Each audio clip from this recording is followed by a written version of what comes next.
le métier des sexos.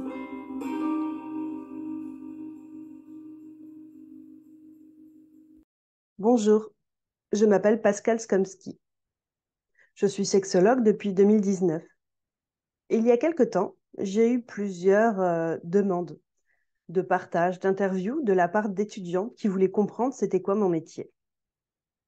J'ai pris plaisir à échanger avec elles, avec eux, et je me suis rendu compte qu'il aurait été plus judicieux de créer une sorte de catalogue du métier des sexos, car j'ai une certaine manière de proposer mes accompagnements.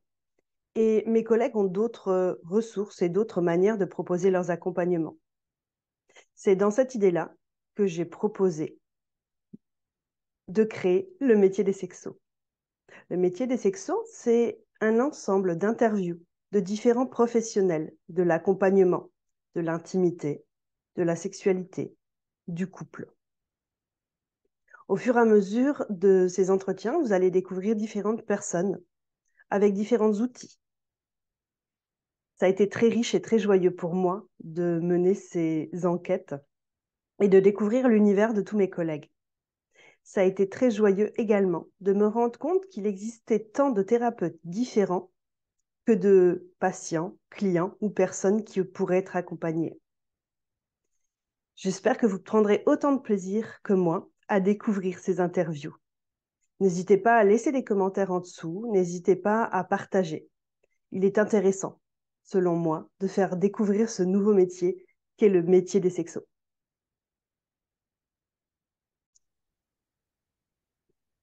Merci beaucoup d'avoir accepté d'être présent sur le témoignage de ton métier des sexos. Merci Pascal, merci pour cette invitation. Et tout d'abord, est-ce que tu pourrais simplement te présenter avec ton nom, ton prénom et comment tu te dénommes au niveau professionnel? Alors, je m'appelle Alexis Desjardins et au niveau professionnel, euh, je peux dire que je suis sexologue, sexothérapeute. Voilà, je travaille en thérapie brève et souvent je vais employer quelque chose qui sera moins identitaire, c'est-à-dire je vais dire je travaille en sexothérapie et en thérapie brève. Pour être un peu plus global, c'est ça? Parce que je travaille en PNL et que au niveau de la programmation neurolinguistique, l'identité est un concept fort et on dit que ce que nous ne sommes pas ce que nous faisons, ce que nous faisons ne nous définit pas. Et j'aurais personnellement pas envie d'être réduit à ma seule fonction de sexologue, sexothérapeute. Super. Et au départ, c'était quoi ton parcours professionnel? Alors j'ai fait un parcours très très atypique. Quand je pars du bac très rapidement, parce que c'est parti dans tous les sens, j'ai fait un bac agronomie environnement dans lequel je ne me suis pas du tout plu. Après, j'ai fait un BTS force de vente. Je ne voulais pas aller dans le commerce, je ne voulais pas arrêter mes études. J'ai fait une maîtrise administration économique et sociale à Toulouse et je me suis engagé dans l'armée pendant presque 10 ans. Une vocation pilote hélicoptère dans la latte, mais au final, j'ai fait sapeur, le soldat de l'arme du génie. J'ai commandé une compagnie et après, je suis allé faire du commerce cette fois-là pendant 5 ans dans tout type de structures multinationales, ETI, PME, euh, dans la bureautique, l'édition de logiciels et le service aux entreprises. Et après, je me suis reconverti d'abord dans les thérapies brèves, hypnose, PNL, thérapie brève systémique intégrative, et ensuite la sexo. Et qu'est-ce qui t'a fait switcher à un moment donné j'entends tous les métiers, c'est que tu es quand même des métiers relationnels et des métiers dans l'humain malgré tout, mais qu'est-ce qui Mhm. t'a fait approfondir le développement personnel et les thérapies brèves? Je suis venu aux thérapies brèves après y avoir eu recours, moi personnellement, dans le dernier parcours que j'ai eu en entreprise qui a été très, très compliqué. Et donc, d'abord en tant que sujet, client ou patient, qu'importe l'étiquette qu'on met sur la personne qui consulte ou qui se fait accompagner. Et la conclusion de ce travail-là, c'était que j'avais envie de faire ce que la personne avait fait pour moi, pour les autres. Donc, tu l'avais expérimenté pour toi, tu avais vu le plus-value, et donc, du coup, il y avait cette curiosité de vouloir l'utiliser également pour en tant que professionnel. Il y avait ça c'était la conclusion du travail, et il y avait aussi la prise de conscience d'un alignement qui était nécessaire avec un mode de fonctionnement qui pouvait pas cadrer toujours avec une pyramide, une structure hiérarchique, une sensibilité. Et souvent, quand je parle de mon parcours, et les gens ils disent, ils sont admiratifs du courage et de se lancer, de faire ça. Et moi, je leur réponds, mais j'ai pas eu de courage. C'était une question de survie et j'ai pas eu le choix pour bien vivre ma vie. Et quand c'est de la survie, ben alors ça se passe beaucoup plus facilement parce que tu trouves l'essence de ce projet de vie-là et la motivation à l'intérieur. Et qu'est-ce qui a du coup attiré ton attention sur la sexo, justement? Alors, la sexo, très vite après m'être installé, euh, quelques semaines avant le confinement, euh, j'ai eu comme réflexion que j'avais pas envie d'être limité dans les possibilités d'accompagnement que je pouvais offrir. Et de mon point de vue, je ne pouvais pas accompagner un sexo avec les outils de thérapie brève si je n'étais pas formé en sexo.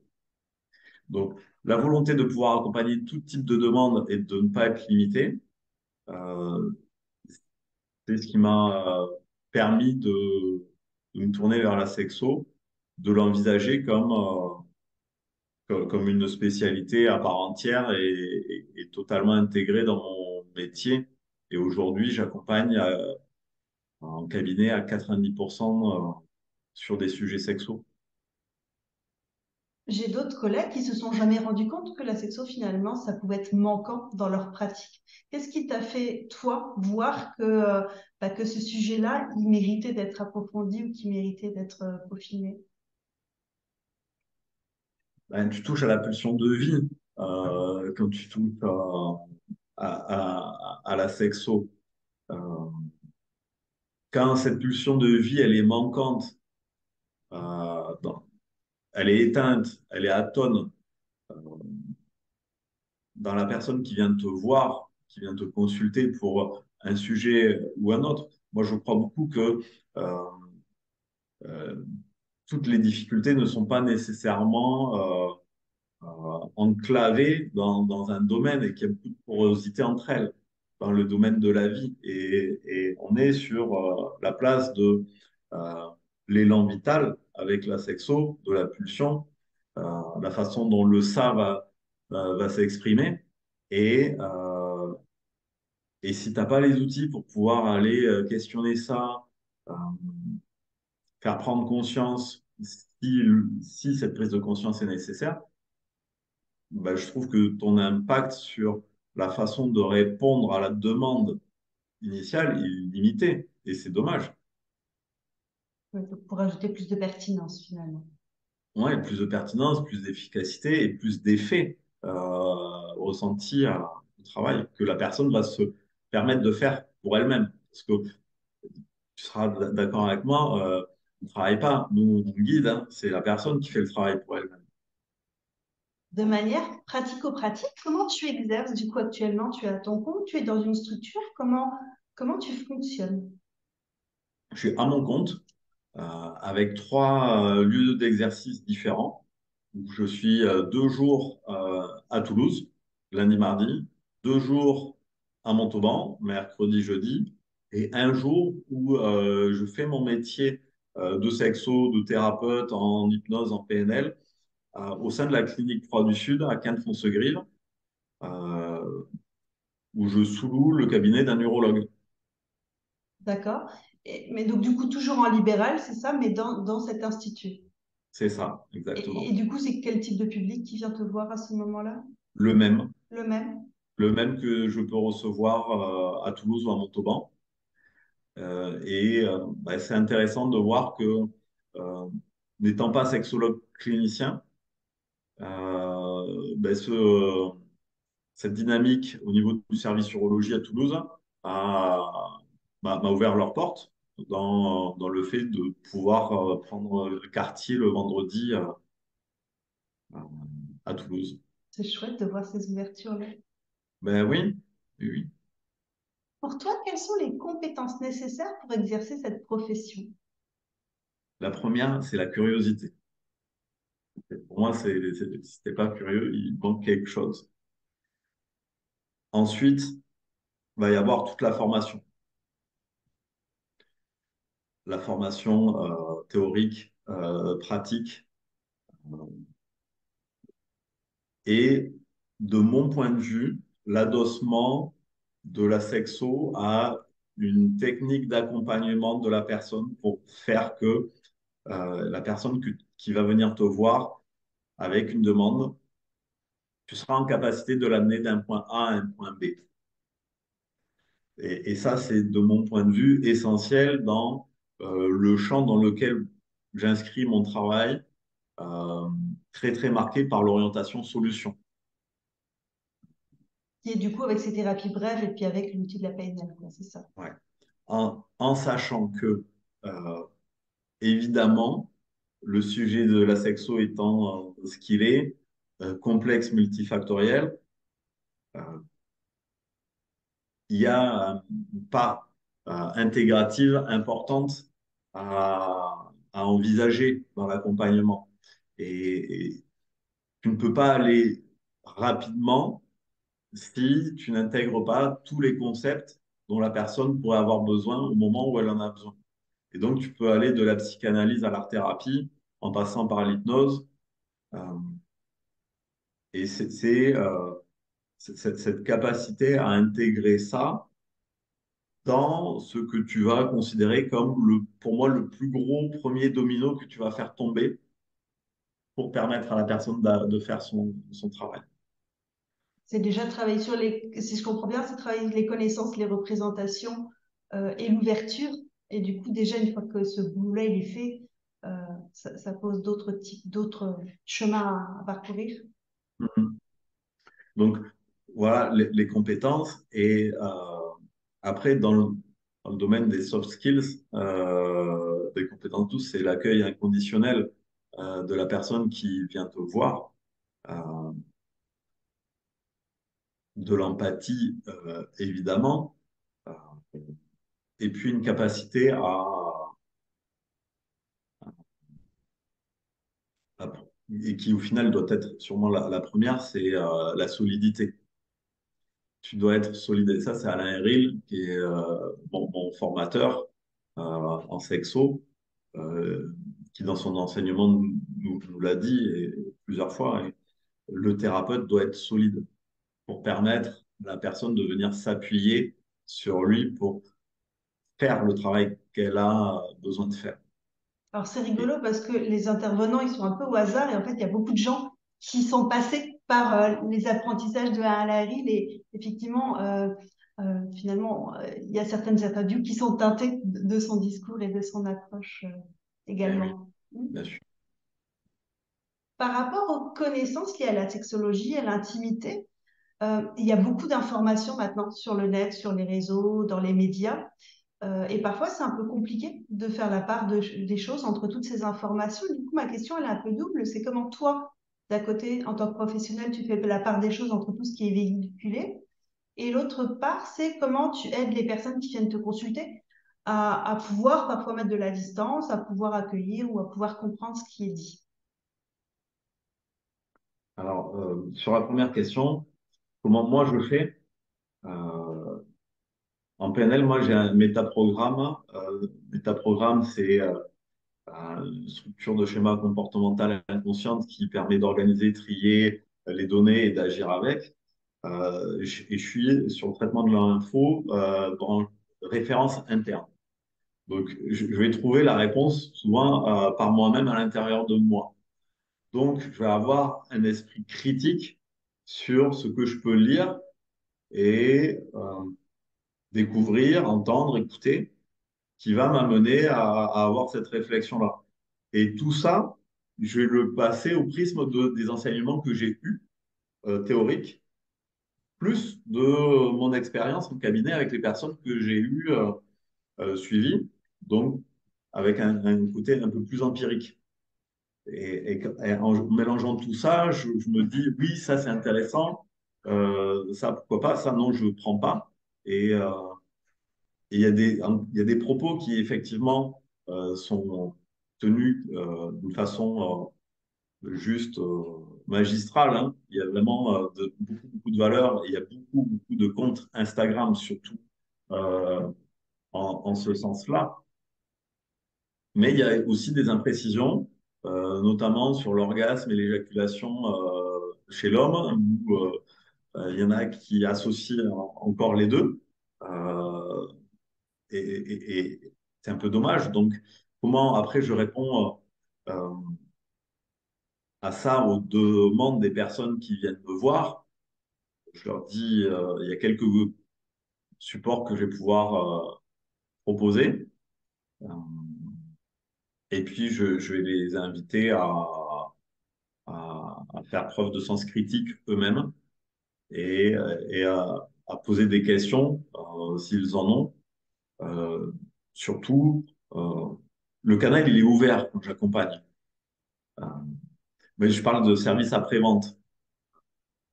Le service après-vente, il faut le comprendre comme euh, une possibilité de m'appeler quand il y a quelque chose qui ne va pas et que c'est fondamental, vraiment difficile pour la personne à ce moment-là. Euh, mais quand je dis le canal, il est ouvert, c'est que s'ils ont des questions sur les supports, ils peuvent nous contacter. Donc, j'ai entendu de toi à toi-même, il y a une triple lecture qui est d'abord à l'intérieur de moi, ensuite par rapport à ce que j'ai vu, et puis par rapport à ce que j'ai expérimenté. Et par rapport aux gens, bah, c'est essayer de leur proposer un peu la même chose, de venir checker à l'intérieur d'eux, de re-questionner tout ça, et puis toi, de donner des supports qui sont aussi Valide. Ouais. solides, voilà, pour aider. Et puis aussi, moi, je t'ai découvert effectivement par rapport à YouTube aussi, où tu donnes beaucoup de contenu gratuit bah, pour justement un peu mettre des bases solides pour les personnes. Oui. Et j'ai ça dans mon accompagnement et je pense que bah, ça doit faire partie, enfin, je considère que ça fait un peu partie de notre mission de porter la bonne parole. Euh, et si ça peut aider les personnes à mieux vivre leur sexualité et mieux vivre leur vie et contribuer à une meilleure société, bah, alors c'est chouette avec la petite part de colibri qu'on peut avoir chacun. Euh, Mais dans l'accompagnement que j'ai en cabinet, il y a aussi cette notion de transmission qui contribue, pour ma part, à l'atteinte du résultat, à l'atteinte de l'objectif, de savoir comment sont organisées les choses. Donc, je donne. Super, merci beaucoup. Pour toi, quels sont les avantages et les inconvénients de ta profession? Ou bien, de manière reformulée, quelles sont les choses vraiment super agréables et les choses un peu plus contraignantes ou un peu plus désagréables? euh, les choses agréables. Les choses agréables, quand tu as un retour d'une personne, que ce soit en sexo ou d'une manière générale, que la personne vient dans une situation de presque détresse et 2 mois, 3 mois après, elle te dit euh, c'est bon, j'y suis, euh, j'ai retrouvé le goût de la vie, enfin, et qu'elle te témoigne avec une émotion qui vient te toucher, qui vient te bouleverser, c'est pour moi orgasmique. Parce que j'ai cette émotion qui est communicative et qui va déclencher des choses à l'intérieur de moi.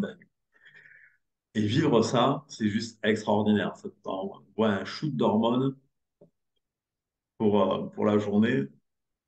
C'est plaisant, c'est gratifiant, évidemment. Euh,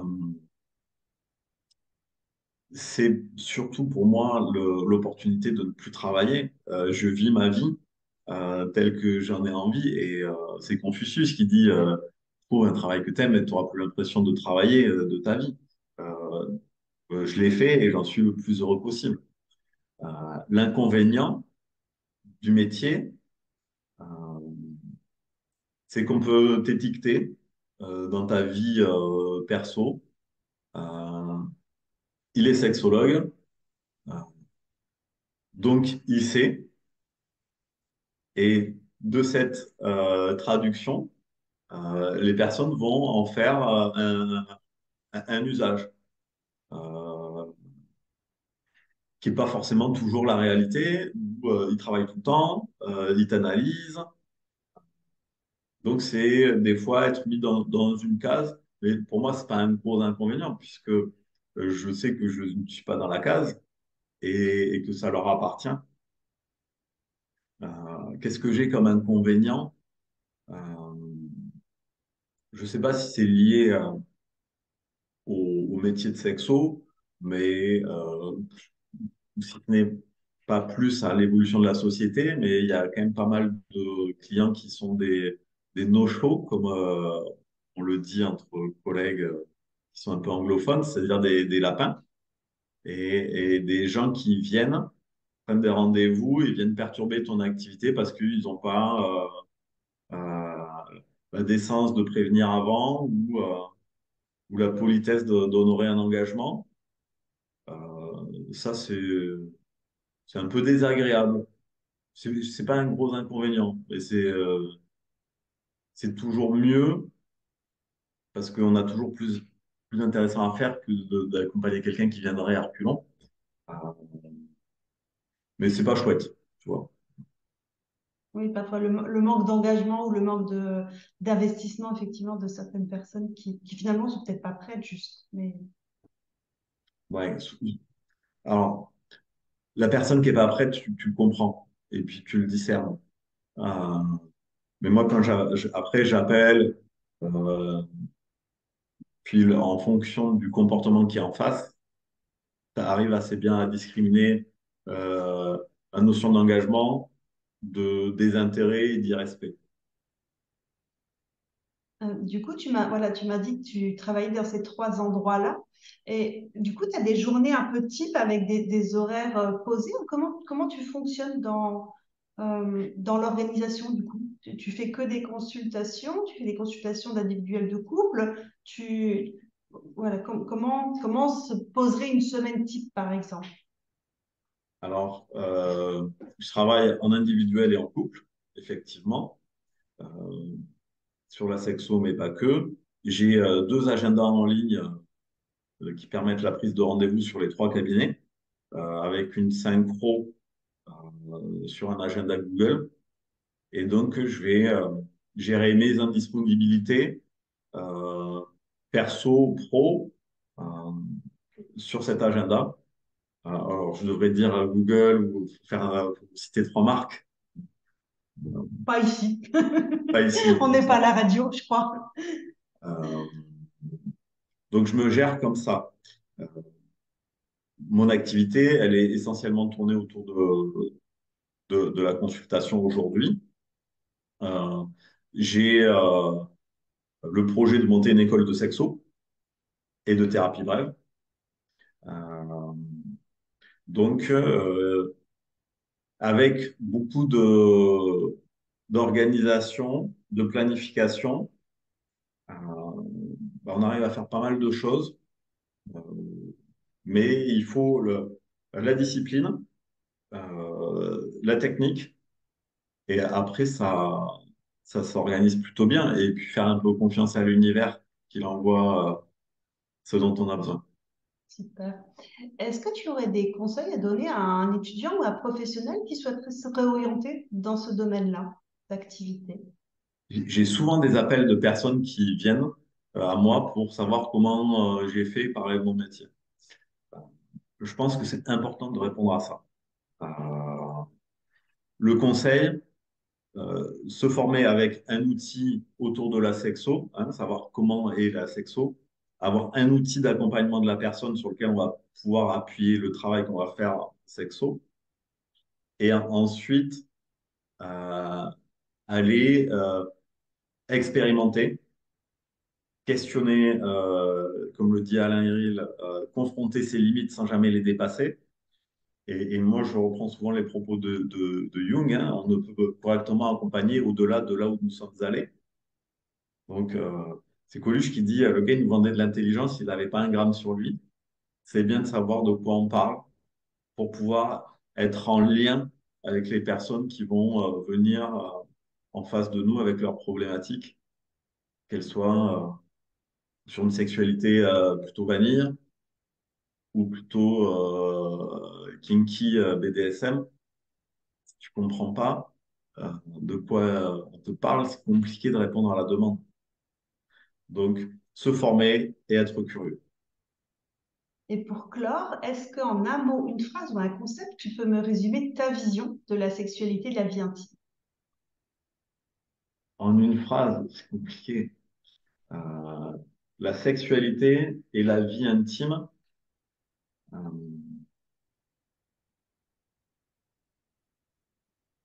la sexualité, j'aime bien ce que dit Carlotta Munier sur sexualité et intimité. Et que, en fait, ce ne sont pas les mêmes choses et qu'elles sont reliées. Pour moi, la sexualité vient alimenter le terreau de l'intimité et où ben, peuvent naître de magnifiques fleurs qui vont former un couple. Voilà. Euh, Se sentir à l'aise dans sa sexualité, c'est se permettre de bien vivre sa vie et s'ouvrir à un champ des possibles, euh, d'envoyer de l'énergie lumineuse à tout le monde. Et donc, je pense que on devrait tous être formés à un moment donné dans notre vie à l'apprentissage qu'on a eu en tant que professionnel sur la sexo. Et ça doit nous aider à mieux vivre ensemble. Et donc, après, être bien avec une intimité forte avec notre partenaire de vie qu'on choisit. Ça ne fait pas une phrase. C'est pas grave, je résumerai. Il n'y a pas de souci. Je te remercie vraiment beaucoup d'avoir prêté ta voix et puis d'avoir échangé sur ton point de vue à toi de ton métier. Merci Pascal.